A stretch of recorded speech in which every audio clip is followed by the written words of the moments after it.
ಚಿಂದಿ ಉಡಾಯಿಸೋ ಖಾರ ಬಣ್ಣ ರುಚಿಯನ್ನು ನೀಡುತ್ತದೆ. ಮೆಣಸಿನ ಪುಡಿ ಚಿಂದಿ ಉಡಾಯಿಸೋ ಖಾರ ಬಣ್ಣ ರುಚಿ. ರಸ್ತೆಗಾಗಿ ಕಂದಾಯ ಅಧಿಕಾರಿಗಳಿಂದ ಬೆಳೆ ನಾಶ. ರಸ್ತೆಗೆ ಜಾಗ ಬಿಡಿಸುವ ನೆಪದಲ್ಲಿ ರೈತರು ಬೆಳೆ ನಾಶ.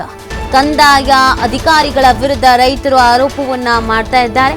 ಹಾರನಹಳ್ಳಿ ಗ್ರಾಮದಲ್ಲಿ ರೈತರ ಬೆಳೆ ನಾಶ ಆಗಿದೆ. ಮೈಸೂರು ಜಿಲ್ಲೆ ಪಿರಿಯಾಪಟ್ಟಣ ತಾಲೂಕಿನ ಹಾರನಹಳ್ಳಿ ರೈತರ ಶುಂಠಿ, ಜೋಳ, ತೆಂಗು ಸೇರಿ ಹಲವು ಬೆಳೆಗಳಿಗೆ ಹಾನಿಯಾಗಿರೋದು. ಜಮೀನು ಮಾಲೀಕರಿಗೆ ಯಾವುದೇ ಮಾಹಿತಿಯನ್ನ ನೀಡದೆ ಬೆಳೆನಾಶ ಮಾಡಲಾಗಿದೆ ಅನ್ನುವಂಥ ಆರೋಪವನ್ನ ಮಾಡಲಾಗ್ತಾ ಇದೆ. ರೈತರು ಈ ಒಂದು ಗಂಭೀರವಾದಂತಹ ಆರೋಪವನ್ನ ಮಾಡ್ತಾ ಇದ್ದಾರೆ. ಇದು ಮೈಸೂರು ಜಿಲ್ಲೆ ಪಿರಿಯಾಪಟ್ಟಣದಲ್ಲಿ ನಡೆದಿರುವಂತ ಘಟನೆ ಆಗಿದೆ. ನಮಗೆ ಯಾವುದೇ ರೀತಿಯಾದಂತಹ ಮಾಹಿತಿಯನ್ನ ನೀಡಿಲ್ಲ ಅಂತ ರೈತರು ಅಸಮಾಧಾನವನ್ನ ವ್ಯಕ್ತಪಡಿಸ್ತಾ ಇದ್ದಾರೆ.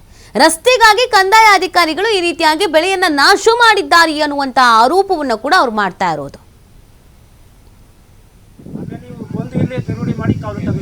ವಿಲೇಜ್ ಅಕೌಂಟು ಮತ್ತು ರೆವಿನ್ಯೂ ಇನ್ಸ್ಪೆಕ್ಟರ್ ಇವರು ಏಕಾಏಕಿ ಬಂದು JCBಯಿಂದ ನೆಲಸಮ ಮಾಡಿ ನಾಶಪಡಿಸುತ್ತಾರೆ, ಬೆಳೆಯನ್ನು ನಾಶಪಡಿಸ್ತಾರೆ.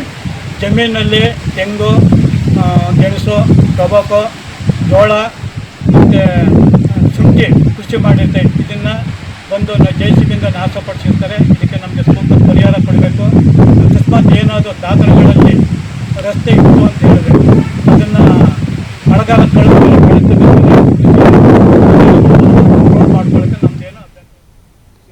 ಹಾಕಿದ್ವು ಸರ್. ಈ ವ್ಯವಸ್ಥೆನೇ ನಮಗೆ ಗೊತ್ತಿಲ್ಲ. ನೀವು ಬಂದು ಇಲ್ಲಿ ತಿರುಡಿ ಮಾಡಿ ಕಾಲು ತೆಗೆದ್ರು ಸರ್. ನೋಡಿ ಹಾಲಿ ನೋಡಿ ಇಲ್ಲಿ ಸುಮ್ಮನೆ ಎಷ್ಟೋಗಿದೆ ಅಂತ ಸಾಲ ಮಾಡಿ ಸರಿ ಹಾಕಿದ್ವಿ ಸರ್. ಗರ್ಭಿ ಮಾತಾಡಿದ್ರೆ ಪೊಲೀಸ್ ಕರ್ತೀವಿ ಅಂತ ಅನ್ನಕಾದ್ರು. ಹಂಗಾಗಿ ಇನ್ನು ನಾವು ಸುಮ್ಮನೆ ಅಲ್ಲಿಂದ ತೆಗೆದಾಗಲ್ಲ ಅಂತ ಅಂದ್ಬಿಟ್ಟು ನಮ್ಗೆ ಆದರೂ ಅಲ್ಲಿನ ಮುಂದೆ ನಾವು ನೋಡೋಕ್ಕಾಗ್ತದೆ ಅಂತ ಅಂದ್ಬಿಟ್ಟು ನಾವು ಎರಡು ಜನ ಇಲ್ಲಿ 4 ಎಕರೆ ಶುಂಠಿ ಹಾಕಿದ್ವು ಸರ್. ಈ ವ್ಯವಸ್ಥೆನೇ ನಮಗೆ ಗೊತ್ತಿಲ್ಲ.